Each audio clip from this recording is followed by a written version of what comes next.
Alright, what's going on, guys? Welcome back to the Evans Garage. Today I'm going to be changing out the front calipers on Old Blue. So the problem that I was having after the entire brake job that I completed, I still had the symptom of the truck was pulling to the left under braking conditions. What I noticed during the brake job, the front brake job that we did, I noticed that it looked like they had replaced the driver's side caliper, but the passenger side caliper looked like it was factory. So I think that was the telltale symptom that one of the calipers was working and one of the other ones might have been sticking a bit. So I don't know why they didn't just replace both at the same time. But anyway, so what I'm going to do is I'm going to replace both calipers. I'll show you. I'm going to replace both front calipers and then I'm going to bleed the entire brake system. So these are both remanufactured calipers. So the old ones that I take off, I have to take back to Lordco to get my core charge back. I'm going to change out the front brake hoses as well, the rubber lines, and then these new calipers come with the Allen set bolts and then a new spring as well that holds up the caliper to the knuckle. And then what you'll need as well is some .3 fluid, and then I've made this just from a 1 liter Coke bottle for bleeding and a small piece of clear hosing that'll go over the bleed screw.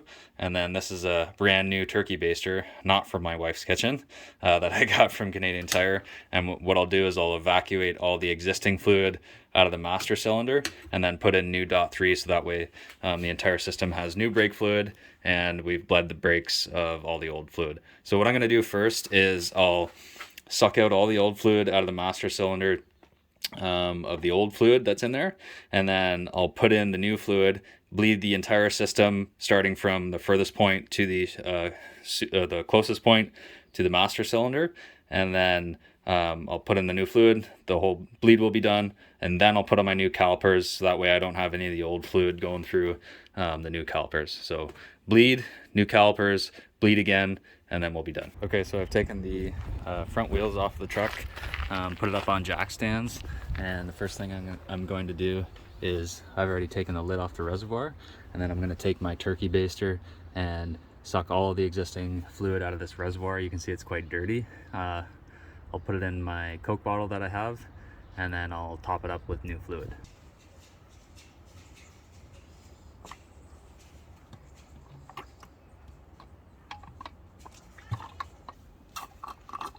See all that black fluid?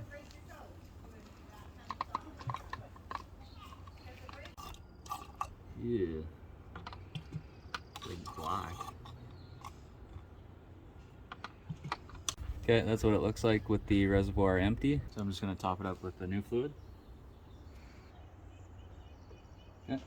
Okay, so we're going to start bleeding the brakes from the furthest point to the closest point to the reservoir. So I'm going to start with the passenger side rear, then we'll do driver side rear, then we'll do passenger side front, and then driver side front for our bleeding process.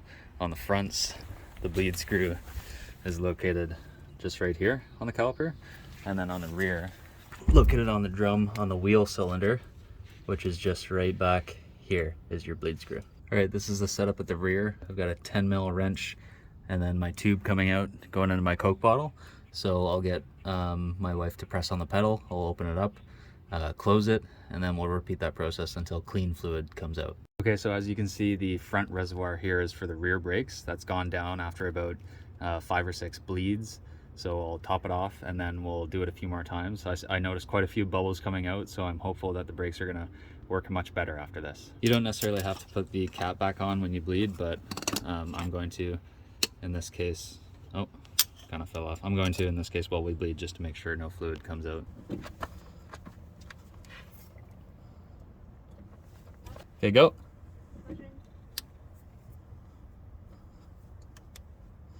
Okay, let off. Okay, go.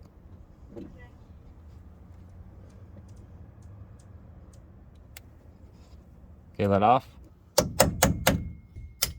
right, I'm having a hard time getting the brake line loose from the brake hose here, so I'm just gonna take the hose off the caliper. I got them spinning with 2 vice grips, kind of just going back and forth, but the line the hard line started to twist on this side, so I'm gonna loosen it here and then just, you know, rotate the whole line so that way I don't have to replace the hard line.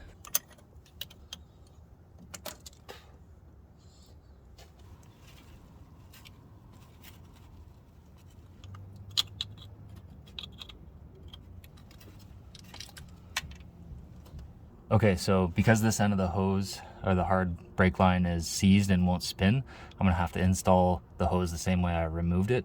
I know it's not ideal and I should be replacing this hard line, but I really didn't plan to replace this hard line right now. So we'll get the new hose on there and see if it holds up.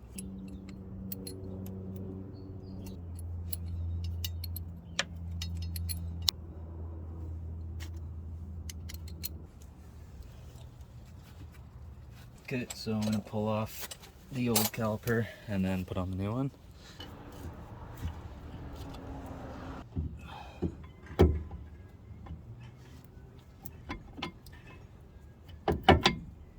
Alright, so the new kit comes with two copper washers. Put that on each side of the hose. And then install it to the new caliper. Just make sure that's seated right. Okay, so put some anti-seize on your new parts, including the spring, and then install them.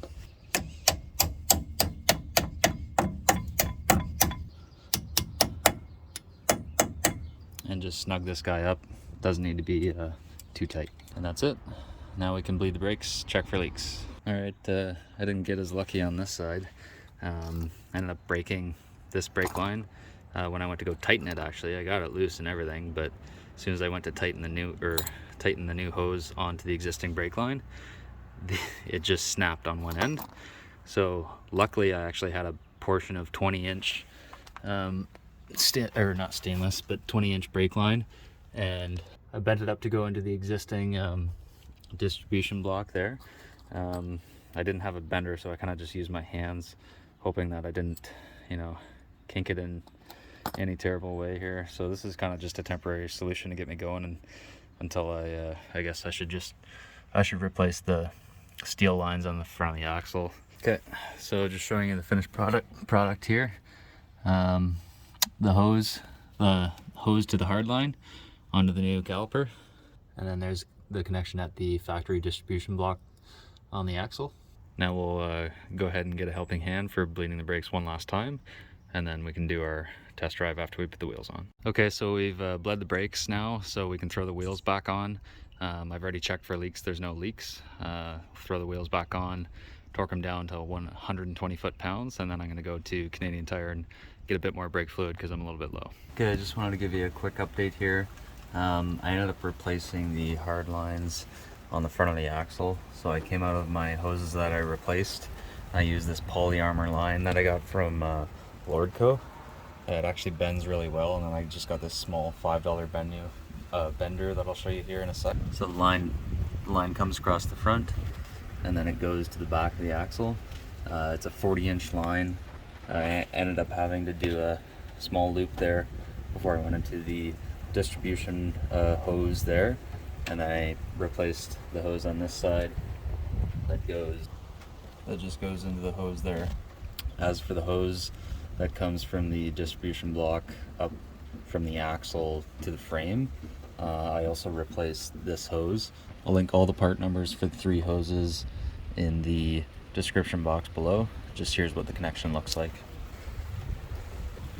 And just a quick note on this, the replacement hose, I actually had to drill out with a 1/2-inch drill bit where that bolt goes to mount it to the axle. For some reason the new part for the new hose was too small for that existing bolt on the Dana 60 axle. Alright, and here's a quick look at the bender that I used to bend up those lines. Those polyarmor lines are actually quite easy just to bend with your hands and not kink them. But this tool was only $5 from Lordco that I used to bend those lines. Alright, so it kind of took me a while to make this video because I was still having the same symptoms as I was before I did my brake job, before I replaced the brake lines. I ended up replacing the rotors, the calipers, the brake lines, because I was suspecting that one of the calipers wasn't applying pressure. And the issue that I'm still having is when I brake, the truck is still slightly pulling to the left. So at this point, I'm suspecting it's an alignment issue of some sort. So I thought my toe in, toe out alignment was good, but I'll have to look at that again and do a bit more research. I'm also maybe suspecting that the kingpin bushings themselves or the kingpins are worn, and maybe that's why it's pulling to the one side. But let me know what your thoughts are on why the truck would pull to the one side while under braking conditions, and give me your thoughts, give me your experience. Like I said, I'm suspecting that it's going to be the kingpins. I'm hoping that maybe I can get away with just replacing the kingpin bushings and the kingpin springs on the top, because that's much easier, a much easier job than replacing the entire kingpins themselves. I've done the kingpins on the red truck, but I have not done the kingpins on this truck, and I suspect that they've never been done. So chances are they're worn and need replaced. But anyways, thanks for watching, guys. Cheers, and stay tuned for the next one.